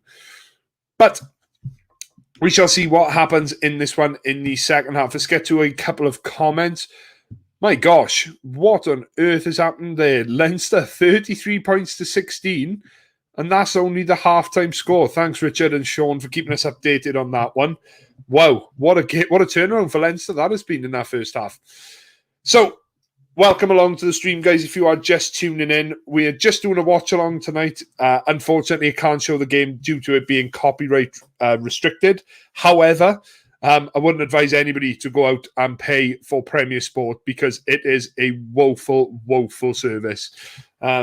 Doesn't mean too bad this evening, apart from the odd glitch here or there, but definitely Sky Sports or BT Sports far, far better. I think that's part of the reason why I watch as much Premiership as I do nowadays, is just the coverage is so much better. 16 points to 3, though, the Scarlets lead after what has been a pretty dreadful first half in terms of weather conditions. And they have looked to play the ball a little bit, you've got to say. I think if I was the Ospreys, I'd be really panicking now, because they haven't fired any shots, really. They've been really reserved. They haven't really tried anything, so to speak. It's been a very, very difficult game for the Ospreys to try and work themselves into. But as Tom Shanklin and Jason Harries go through the first half bit by bit, let's just have a little look at what's to come. So tomorrow at 1:45, we have our live stream starting of the Cardiff Blues versus the Dragons. Very, very interesting that Josh Adams, recently named in the British and Irish Lions squad for the summer tour to South Africa this year, has been named in the starting lineup. And the Dragons likewise have gone with a very, very strong lineup to reflect that the Blues have done. Interesting to see where this game goes. As a Blues fan, I'm hoping for a much better performance than we saw a few weeks ago down at the Liberty Stadium. And my co-host of the Welsh Rugby Roundup show, Brandon Smith, will be more than happy to remind me of how appalling the Blues were on that day. But like we said, this is all about coming back into it now and trying to make improvements where we can. Nobody's perfect, but the Blues were far from it the other week. But a lot of players coming back into the side. We see Jared Evans and Willis Halaholo return to the bench tomorrow. Really promising to see those two actually given some opportunity to play rugby. In the Welsh setup for a long period during the Six Nations, but didn't get much chance to get on the field. Halaholo did get a few opportunities at various points. But, there it is. But ultimately, they need gameplay and they need to be playing rugby. So this is their first chance tomorrow to get out there and play some rugby. But like we mentioned with Josh Adams, obviously we've got Ken Owens, Justin Tipperick, and Alun Wyn Jones lining up this evening. The Lions squad, for those of you that missed it, if you have missed it, we've been living under a rock. But Warren Gatland has named his 37-man squad that will be touring South Africa this summer, and I will put it up on the screen for you there now. I think a lot of us will agree that there are many of those decisions that we saw coming, but there are a couple of interesting ones in there. For me, I've said to this to Brandon as well, don't understand the selection of Courtney Laws. He hasn't played any rugby of any such since February. That's an interesting one from my point of view. I've already mentioned during the stream Jamie George. Andrew Porter, if it is for the reasons that I think it might be due to his versatility, then maybe that's why he's made it. Glad to see Sam Simmons and Jack Conan be selected, because you've got to say those two have been in an electrifying form for both Leinster and Exeter respectively. So it'd be really good to see how they go on the fast turf down in South Africa. Talking about how players will go down on the fast turf in South Africa, I cannot wait to see Louis Rees-Zammit, Duhan van der Merwe, Josh Adams. All these players have an opportunity. Ali Price, an interesting one to mention from the backs point of view. I think scrum half-wise is probably where we could have seen a bolter selected, but he's gone with players involved in international setup at the moment. But the big one, the big talking point for everyone was Bundy Aki, and I think just that selection alone dictates how this summer tour is going to be played and just how Warren Gatland is going to look to take down this strong South African side. But back to matters at hand, we are just a matter of moments away from the second half now. Get your thoughts down in the comments where you think this one is going in the second half. Obviously, Scarlets are currently 16 points to 3 ahead, with the second half just to come. And all of a sudden, Premier Sport has just cut out on me. I'm watching the Leinster game on TG4 with Irish commentary. I've watched 2 games on TG4. I followed it for the majority. I'm Welsh second language speaker, so to speak. So there's some parts of it that there are some similarities, Gaelic and Welsh. There are some similarities. But yeah, thank you for that, Sean. I thought it was. I'm sure that Andrew Porter had played both tight head and loose head. Obviously being considered more of a tight head at the moment. He had to whilst Tad Furlong was out injured at the start of the Six Nations, but obviously Tad Furlong has reclaimed that place now and has also gone on to be selected in the Lions as well. So a really, really good turnaround for his season. But your guys' thoughts on the Lions squad? Are there players that are in there that you thought wouldn't be in there? Who would you have instead of them? And there's going to be a video on my channel in the coming days with regards to that, as to I picked my squad, but due to the timings that I had, wasn't able to make a video of the full squad that I thought would go. But as opposed to that, now I'm actually going to do like a look back, and I'm going to see how well my squad looked against Warren Gatland's, how close I was. I didn't do too bad, to be fair. I was quite impressed with myself that I got as many as I did. And I didn't go overly patriotic, which is strange for me. But we are moments away from the second half starting now. And the Premier Sports stream is just completely gone. I tell you what, as soon as Pro 14 get away from Premier Sport, the better, because Premier Sport is appalling. I think it'll be for the first test, Bigger and Farrell. I think Russell is a risk, in my opinion. He likes to take chances. I think it very much depends how Warren Gatland wants to play. If he wants to play a very secure, strong first half and then try and exploit the South Africans in the second half, then I think Finn Russell could be a good option. I don't know why. I just get this gut feeling he's playing. I think Farrell is going to start at 12 in the tests. Just looking at the centre options he's picked, I think he's putting all his eggs in Farrell playing 12. I hope it doesn't come to fruition, because I think you looked at the way Farrell played in the Six Nations, and I just don't think that is going to provide a meaningful attack against the South Africans. But the second half is underway, and the kick tennis has resumed, hence why I haven't told you anything as yet. But I think Scarlets would be happy with that victory. They are midway between the Ospreys 22 and 10 metre line, and they have their first opportunity to attack in this second half. As an Ospreys fan, you've got to feel that the Ospreys need a score, and quick. It's going to be hard to come by in these conditions. That is a wonderful kick. I don't know who it was, but he's basically kicked that the length of the field. I think it was Steph Evans. But a lovely line-up ball collected. Jack Morgan comes off the tail, passes in to Steph Evans. Comes off his work, looking for wing, as he always does. Kieran Hardy looking to use his forwards, and the first of those forwards to put his hands up is Rob Evans. Penalty straight away to the Scarlets. Not the start the Ospreys would have wanted, but perfect for the Scarlets. So you'd imagine they'll take points here. Perfect opportunity. And the further and further this scoreboard gets away from the Ospreys, the more and more I think they're going to try and have to fight to get back into this game. Scarlets playing the perfect game in the conditions so far. Good carry from Rob Evans there. Gets the ball in the breadbasket and carries hard into the Scarlets' defence. I'm hoping the famous Farrell tackle does not happen in this tour. Yeah, put it this way, I think if he tries to tackle some of the big South Africans with a high shoulder, I think he'll come off worse off. But we've seen in the past that he gets away with it. But, I'm pretty sure as Lions fans, if he did it and he got penalised for it in the test, I'm sure that we'd all get behind him, wouldn't we? Interesting from that.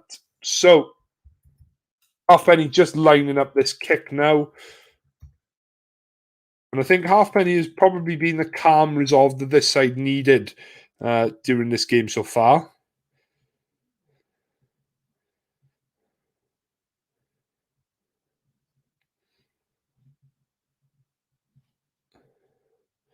And Halfpenny nails the kick.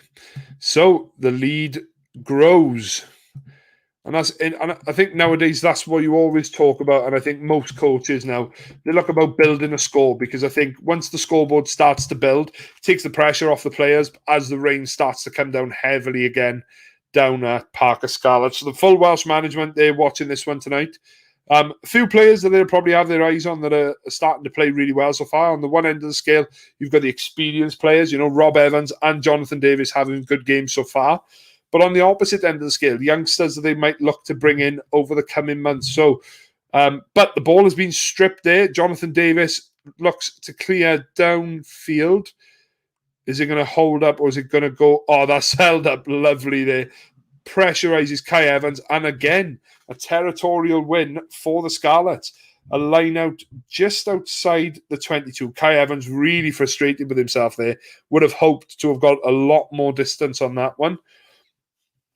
But the experience heads of Halfpenny, Jonathan Davis, Ken Owens, they've really helped the Scarlets so far in this game. It's been a far better performance than it was down at Rodney Parade just over a fortnight ago.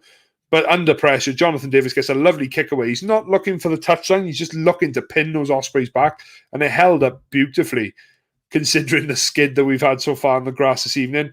They lose the line out, though, but there's a chance that they're going to get this one back. It is. And Steph Evans comes off his wing, looking to clear that ball up.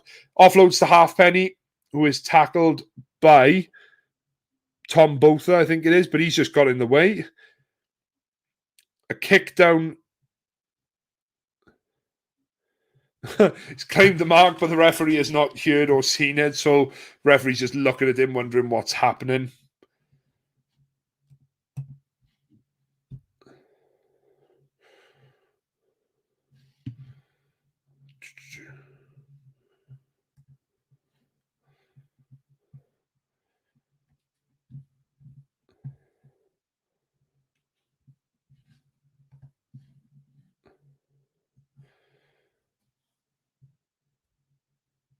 Little breaking play here for an issue, I think, to the Ospreys prop, Gareth Thomas.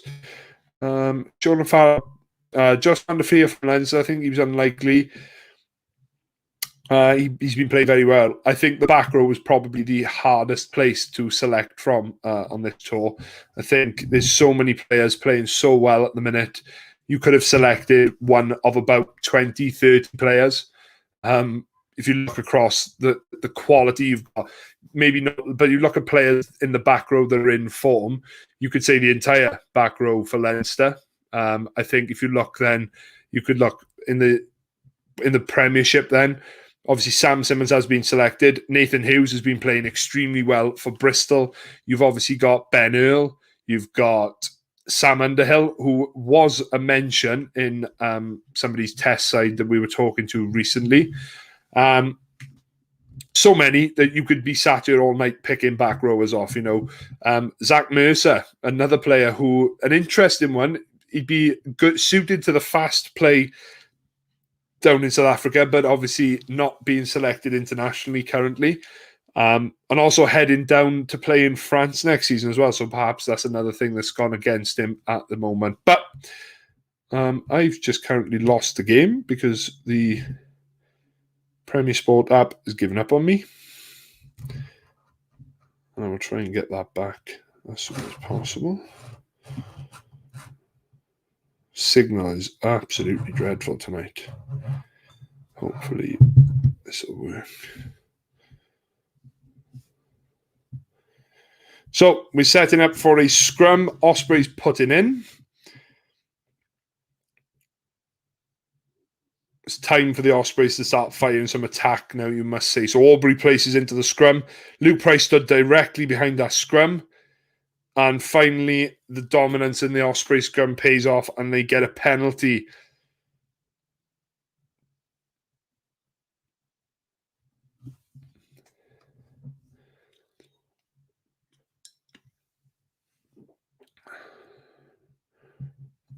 So Luke Price looking to clear for touch here. And he looked for a good touch. That is a very, very good touch, yeah. I think the Osprey scrum has looked extremely powerful throughout this game, but for different reasons. Neither side has been able to establish any dominance at scrum time. But I think there was just a true show. Both sides scrumming in within the laws. And now the Ospreys get a chance from around 10 metres out to launch a meaningful attack into the Scarlets. And here they go. It's a lovely setup here. Weaving from left to right. The maul has been taken down by Black, deemed by the referee. So Ivan Phillips is there trying to decide what to do with the ball. But he takes it on his own, looking for support. Gets an offload to Luke Price. Good defence, blitz defence from the Scarlets. They're suffocating all the potential options of carriers for the Ospreys. And it goes to slow ball. So they've lost probably about 10 metres here, but they build again and try and turn that slow ball into quick ball. But every time Aubrey's having to go digging for it, it's not there on a platform for him like it has been for the Scarlets at times. Jack Morgan making things extremely difficult. Alan Wynne-Jones is the next man to carry, supported by his Lions counterpart in Justin Tipuric. But again, it's slow ball, and the Scarlets have reset. I think he's lost that. No, referee has said play on. Aubrey doesn't really know where to go there. He's got no real sense of direction with all the Scarlets boys around him. And it's right outside the 22 now. So the Ospreys have lost a lot of ground here. Alex Jeffrey's doing well to hold the man up here.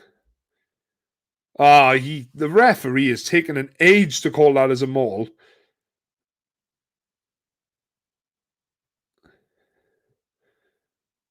Oh, and that's silly from the Scarlets. The Ospreys were going nowhere then, and they've just given a penalty away for collapsing over the ball. Luke Price with the ball in hand, so I don't know whether he's going to go for the post here to try and get some points on the board in this second half. Yes, he is. Wise decision, I think, considering the way this game is going. Andrew Porter scored for Leinster. It's just it must be a thing today that all the guys selected in the Lions squad are scoring. Sam Simmons scored another brace today. Louis Rees-Zammit scored a brace. I think Anthony Watson got a double for Bath as well. Now we've had Andrew Porter, Alan Wynne-Jones, Ken Owens, and Justin Tipuric. Pull your finger out, boys. You're losing out here to other boys. What positions are you playing tonight, John? Are you playing loose head or tight head? Because I know with the arrival of Ala Alatoa from the Crusaders, it would seem that he's potentially going to have to look to move somewhere else with Furlong there. Or is Furlong going to be considered to be out of the way for a lot of next season because of obviously Lions? There's going to be autumn internationals of some sort. Interesting to see what your thought is on that. But let's update the score. Let's update that. So it is now 19 points to 6. And the Scarlets kick the ball down into the Ospreys 22 as they look to restart the game. Aubrey, the ball is deemed outside, so this is going to go into the air, you'd imagine. Oh, he's gone very long, actually. Collected by the Scot, Blade Thompson, and in turn given to Angus O'Brien. It's a little too long, that one, but a good chase. Luke Price does well there, and he's put that one nice and long, but well fielded by Lee Halfpenny, showing his experience there, covering the backfield beautifully, puts a lovely high ball up, and that's collected by Tom Rogers, but he's given it as offside. I thought he'd done really well there.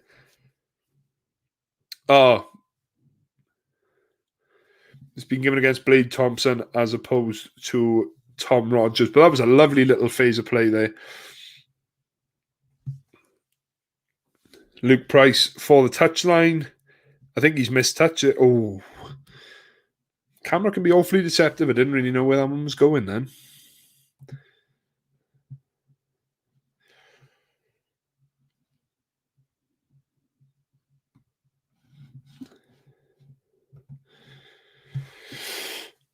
So, line out just on the Scarlets 22.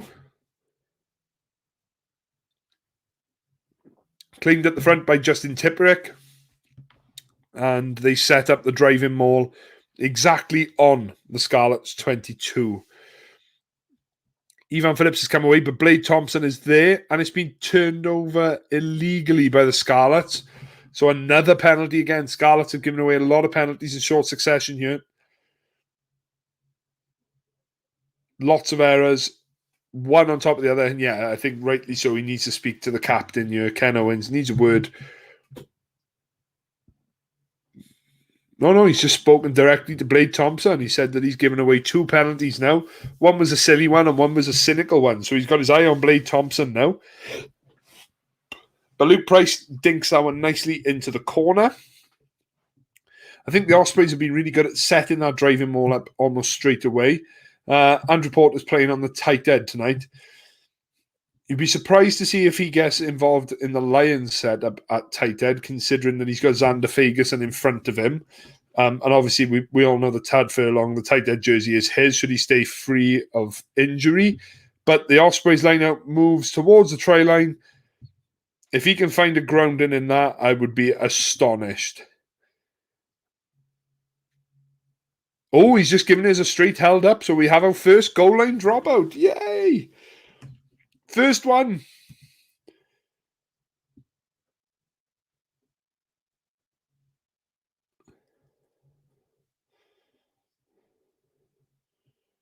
Referee is adamant that it is held up. It is no try. So we have our first goal line dropout of the Pro 14 Rainbow Cup.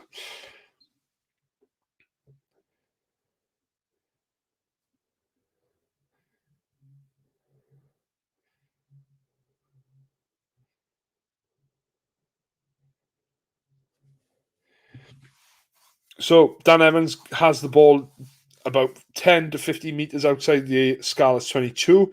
Ivan Phillips out the back door, and it has been knocked on by Owen Watkins, so the ball has been taken away by Tyler Morgan. He's been very quiet this game, but he does a really strong carry there. Rob Evans playing 9. Lovely little pass there to Rawlins. Sets up a lovely little platform, but they're going to have to go to the box kick here. No 9. Or they're going to go back to the forwards. Ken Owens is the next man to carry. Might they think they've got an overlap here on the right-hand side? Rob Evans takes it into Luke Price, hoping he can get one over on the smaller man, but it is a penalty for holding on at the ruck. Another penalty. I think the Scarlets need to calm things right down here. I think the Crusaders tight end is cover for when Andrew Porter and Furlong are in Irish international duty. Yeah, I think that was my understanding of it as well, that he would be sort of the fill-in, but that's one hell of a player to have as a fill-in player. Wow.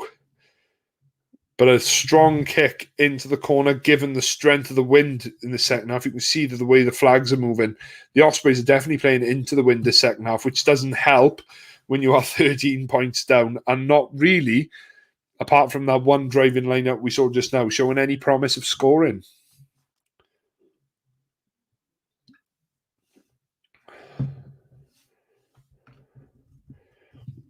Justin Tipuric is still debating whether this was a try or not. I think ultimately, if the referee is deemed it as held up and he can't see a grounding, then he has to go with his gut. And in this instance, he's gone with the fact that it is no try and is held up. So it's a dropout under the post. But we have some changes. Sam Parry and Nicky Smith both on for the Ospreys. And they set up another driving line out inside the Scarlets 22. It's not really going anywhere and it's splintered quite a bit. So Sam Parry comes away with the ball, but he's given an advantage against the Scarlets for collapsing here. This could be close to the yellow card territory here. Alan Wynne takes the ball into contact. Aubrey's got to be quicker at the base there. But the backs for the Ospreys are so narrow, so narrow. They are literally all stood within a 15-metre channel. Thomas Wheeler tries to get some footwork going to beat a few Scarlets defenders. Now they're going to look to the outside. Luke Price has dinked one straight into the breadbasket of Jake Ball. He thought he was in for an 80-metre gallop then, but they were playing an advantage. Interesting to see what the referee's going to say here.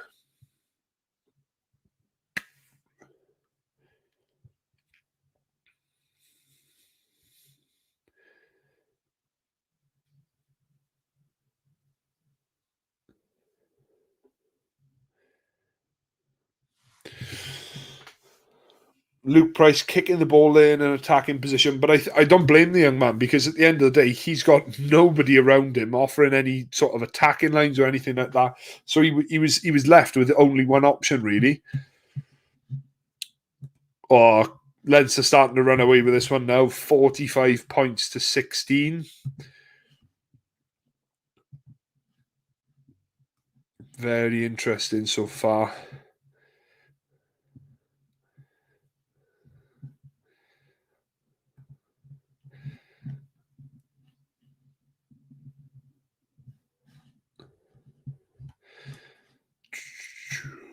But just whilst...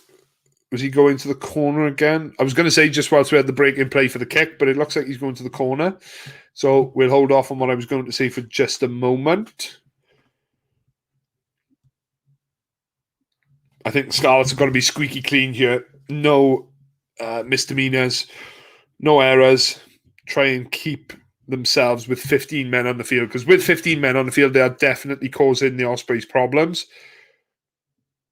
And it is a penalty to the Scarlets, obstruction in the line-out.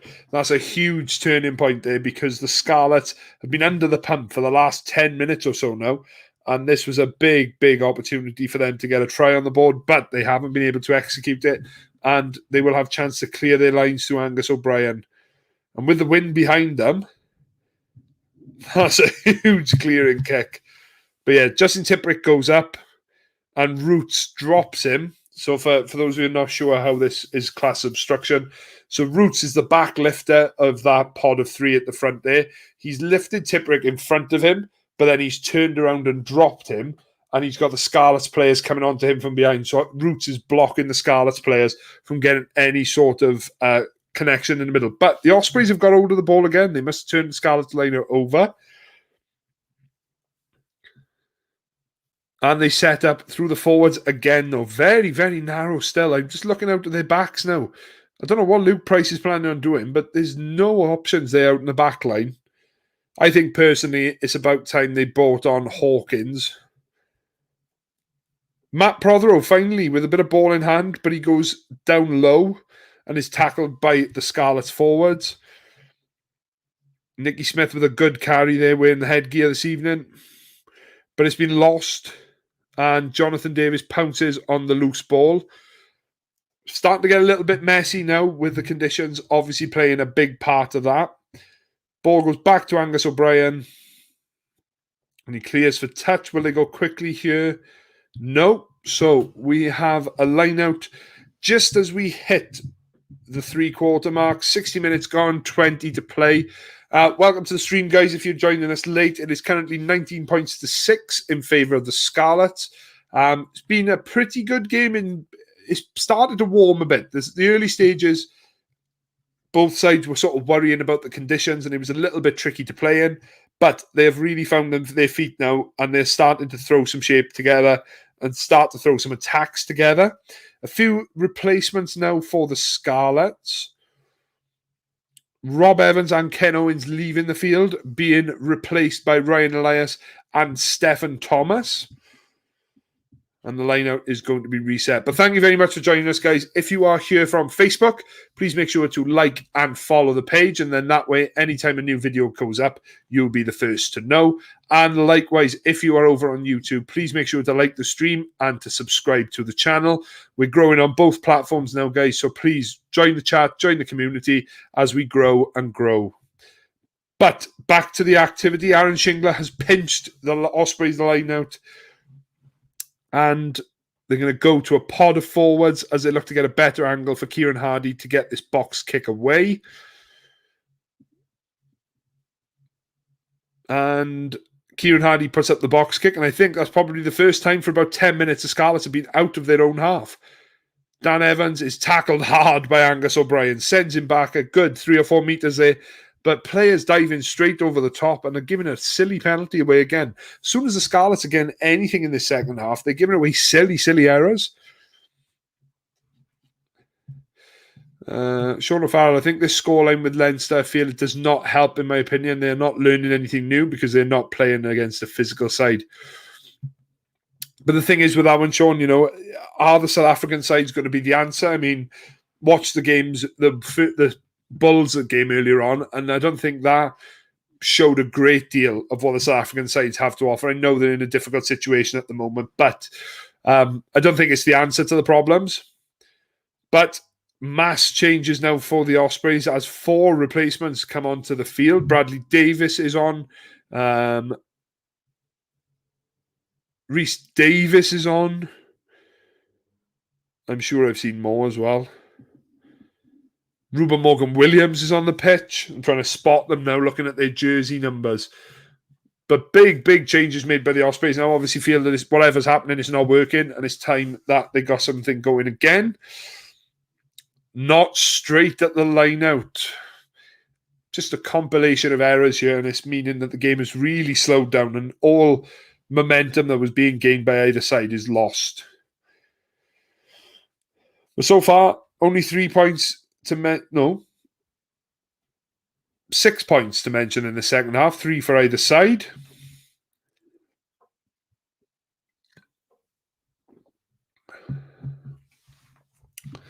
So I wonder if the replacements in the front row will shore up the scrum any shape or form.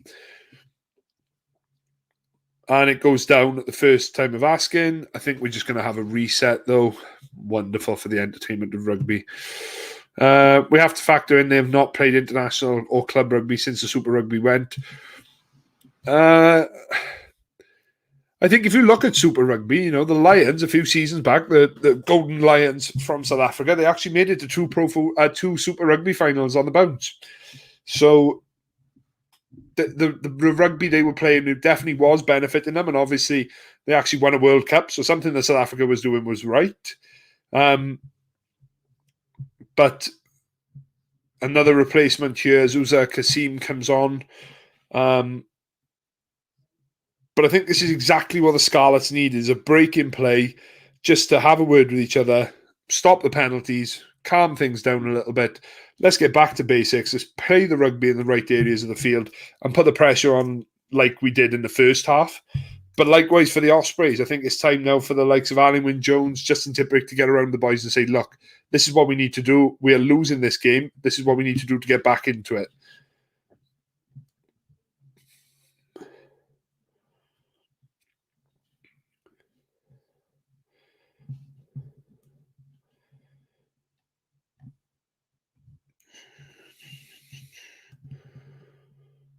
Blade Thompson jogging off there.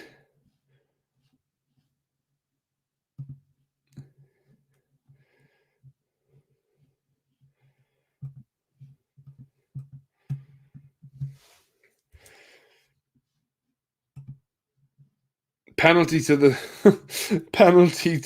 oh no, it's not. It's a free kick. It was a full-on penalty, but it has just become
Again, apologies for the break, guys. The weather here is getting really, really bad, so I think that's having a detrimental effect on the internet, unfortunately. But we haven't missed anything. It is still 19 points to 6. Nothing really apart from the Kieran Hardy break, which happened just before the connection dropped again. But there's 3 or 4 Ospreys players looking at the ball. Nobody claims it, and Kieran Hardy comes through onto it. But you think if another score for the Scarlets here, sorry, and it would probably be game over, you'd imagine. But Jake Ball is the next man to carry into contact. Kieran Hardy back on his feet, goes to Angus O'Brien, who looks high. Jonathan Davis is absolutely clattered off the ball there.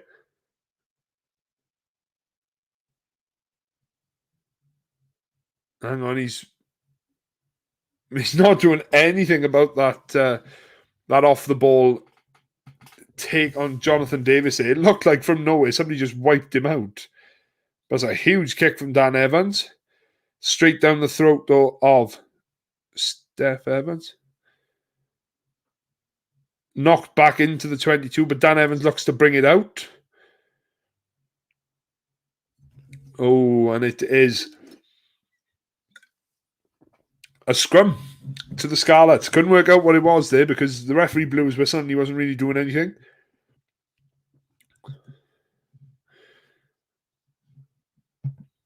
Yeah, I agree, Sean. I think something needs to be done. I think personally the league is struggling at the moment.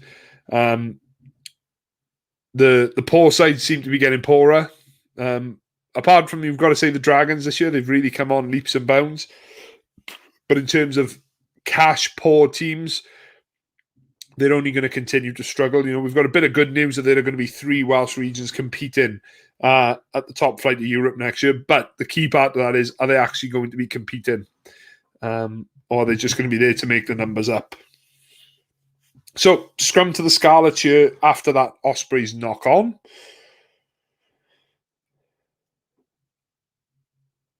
Scrum's been a little bit shaky in the second half. We've had to have a couple of restarts here and there, and that, again, another restart needed.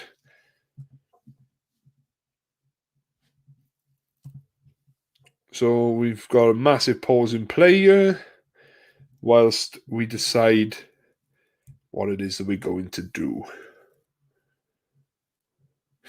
But whilst they decide what we're going to be doing, okay, welcome along to the stream, guys. I'm sorry there's been some connection issues at various points tonight. The weather here where I am is particularly bad this evening. I think that's having an impact on our internet connection. I'm not sure if it's happening anywhere else in the area, but we are experiencing some difficulties now and again. It's been pretty good on the whole, but it has been dropping out here and there.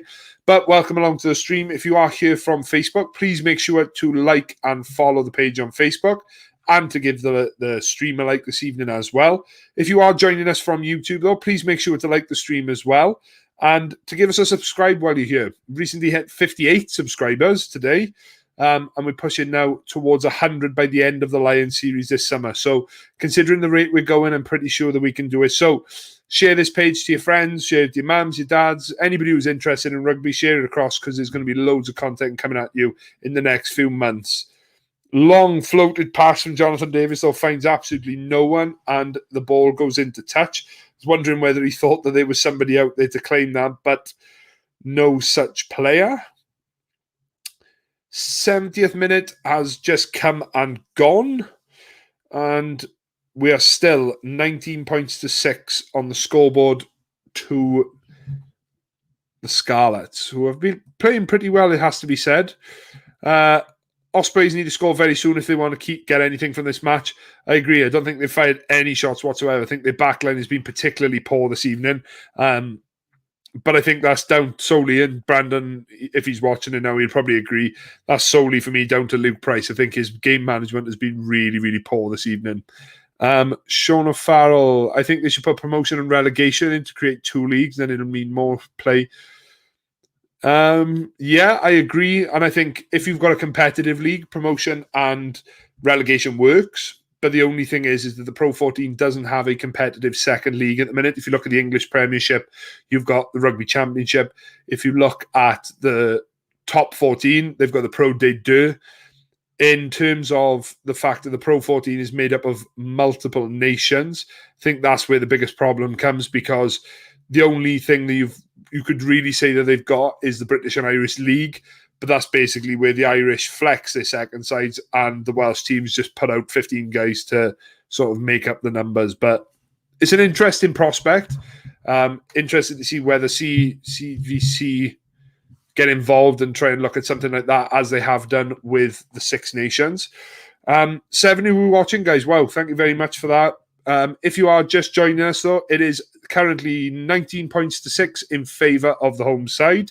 One try scored just before halftime through Alex Jeffries. Lovely little 20-metre, I'm sure, but by the end of the night, he'd have said it was from at least halfway.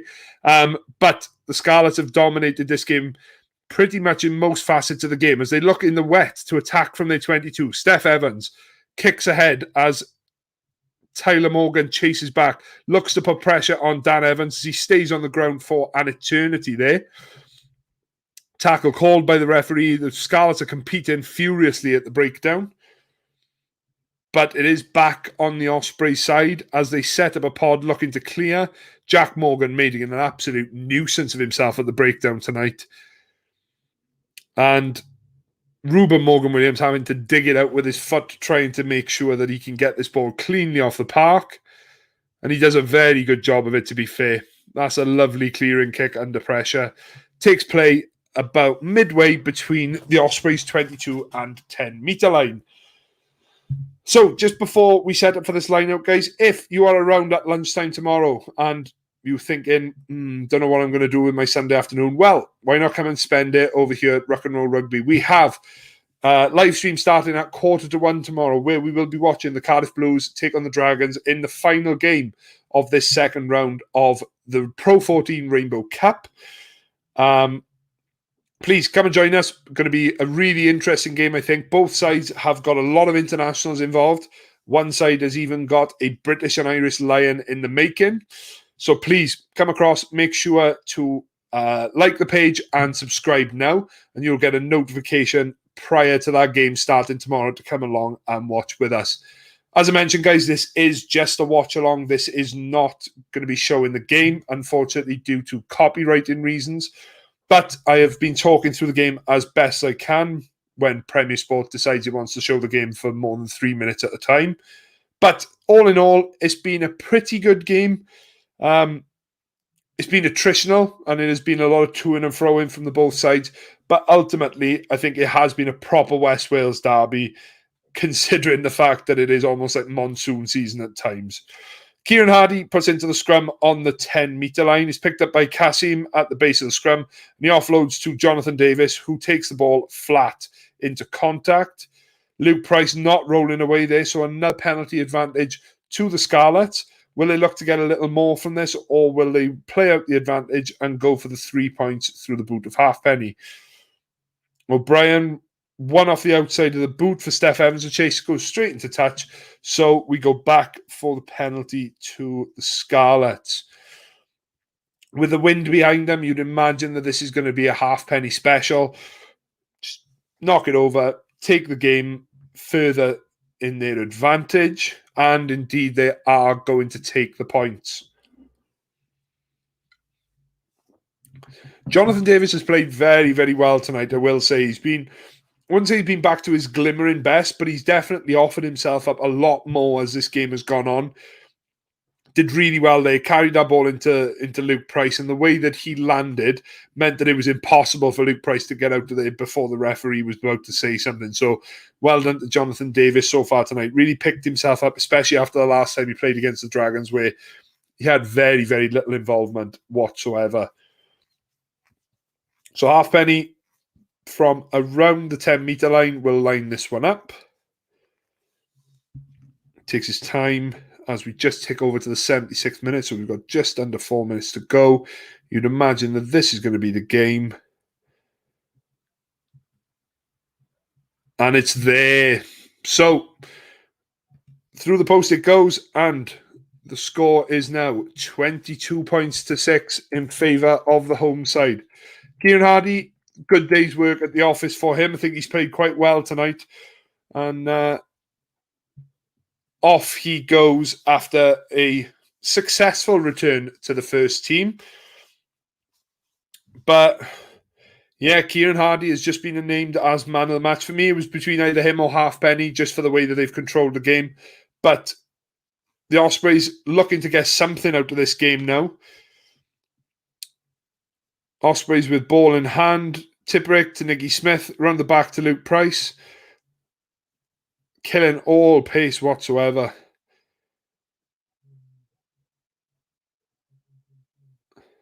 And the referee stops play to go back for an advantage. He was playing for a knock-on from the Scarlets.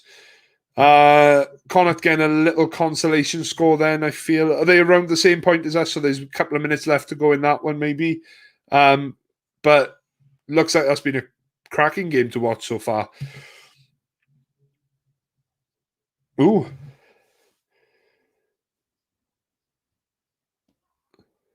So we have a captain's referral here, where Justin Tipperick has said that he feels that there's been a high tackle from a swinging arm of a Scarlets player.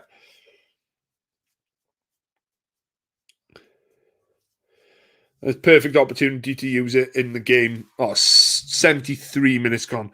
Perfect opportunity to use it in the game now, considering that there's less than 3 minutes to go.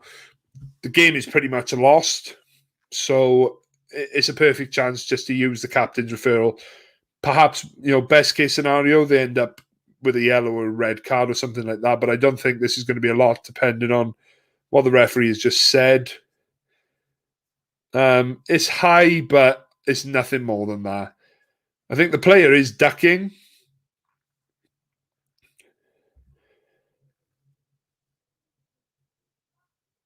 Yeah,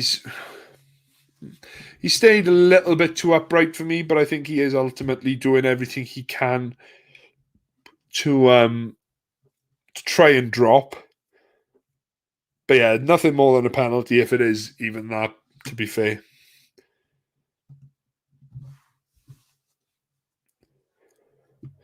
Slightly high, nothing more than that. So it is a penalty to the Ospreys. They'll look to kick this down into Ospreys territory.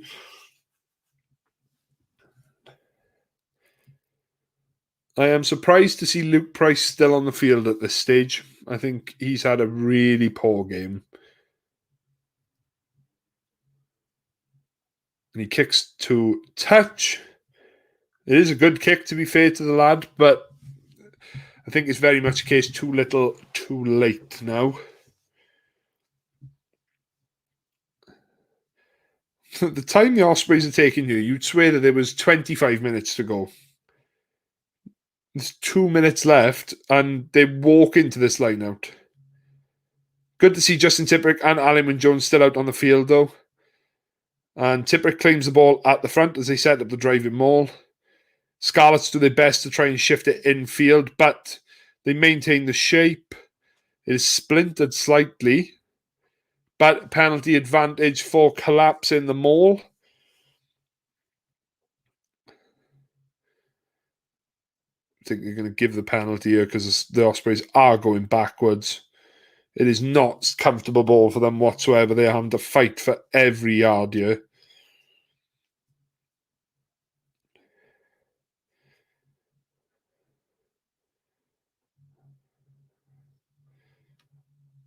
And a new advantage now as well as the Scarlets get on the wrong side of the referee again. But yeah, wow. Well done, referee. With a minute left on the clock, you're going to give a yellow card. Jose Kasim goes to the sin bin for the last 52 seconds of this game.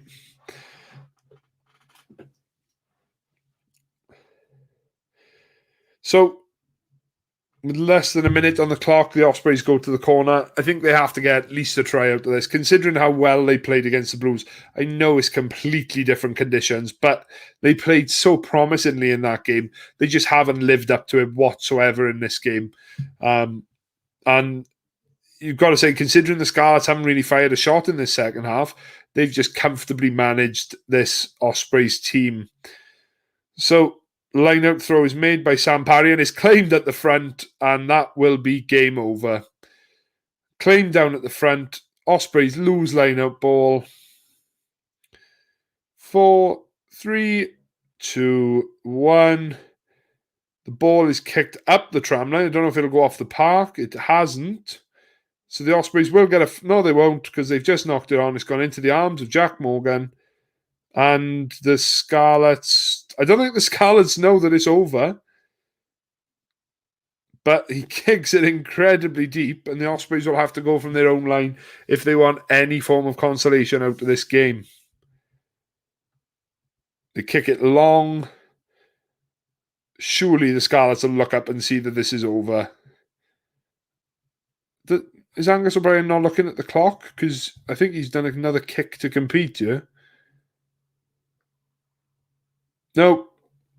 He hasn't. Or has he? Oh, are we still playing, ref? We're in the red now.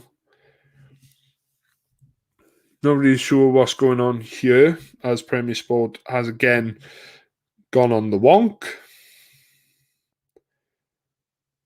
Well done to Premier Sport for their fantastic coverage of this game this evening. Christ almighty. When you see the quality of channels like BT Sport and Sky Sports, and then you look at Premier Sport, it's no wonder, Oh, crikey. But there it is. The final whistle has blown. The Scarlets are victorious by... I'm going to shut that off now. By 22 points to 6. It wasn't the most exciting rugby that we've seen this weekend, but it certainly was clinical from the Scarlets. Took their opportunities when they came about and ultimately came with the result that they needed after that result last week. Weird ending, yeah. I don't really know what was happening. I don't think anybody really knew what was going on. But before we leave, let's just have a quick look at the final stats. So there you have it. There is, well, even though it says we're into extra time, now the game has actually finished. See if it'll update. Nope, still extra time according to this. So just the one try in the game. And the final score was 22 points to 6 in favour of the Scarlets. So overall, even though the Ospreys had the ball for the considerable part of that second half, Scarlets came out with the most amount of possession. Still, those 4 clean line breaks and 13 defenders beaten all in all. A few offloads from either side. Territory, even though the Ospreys basically camped in the Scarlets half in that second half, Scarlets came out with a 52% territory over 48 to the Ospreys. Ospreys having to make slightly more tackles, but missed 13 in total. Didn't really get up over the 90%, which you struggle to see sides doing nowadays. They're usually well up and over that 90 mark. 3 turnovers, 1. Fair amount of kicking tonight. A lot from the likes of Angus O'Brien and Lee Halfpenny. And 14 penalties conceded. I would imagine the majority of those came in that second half for the Scarlets. Lucky, in my opinion, to go as long as they did before receiving a yellow card. But of the 22 points, 17 coming from the boots of Lee Halfpenny, the other 5 coming from an Alex Jeffries try. For me, Jonathan Davis really stood up tonight. He knew that he had to prove his critics wrong. And look, 5 defenders beaten, 2 clean breaks, 7 successful carries. He is 33 years of age now, but you've got to look at it. He has to start to come back into contention for the Scarlets and the Wales set up in months to come. Let's just have a look at the defensive stats. Jack Morgan with 2 turnovers in the end, 11 tackles in total. Ethan Roots putting in the biggest shift, though, with 16 tackles all in all. And Angus O'Brien with 100% defence tactic. I'm sure he'd love to tell all the boys that next weekend.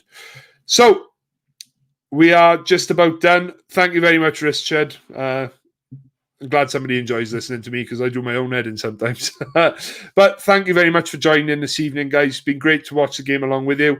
Make sure that if you are around tomorrow at lunchtime, make sure to head over to Rock and Roll Rugby on Facebook or on YouTube. Okay, give yourself the notification that the game will be starting at 1 o'clock. I'll just take that bar off a sec. The game will be starting at 1 o'clock, so we will go live at about 1:45.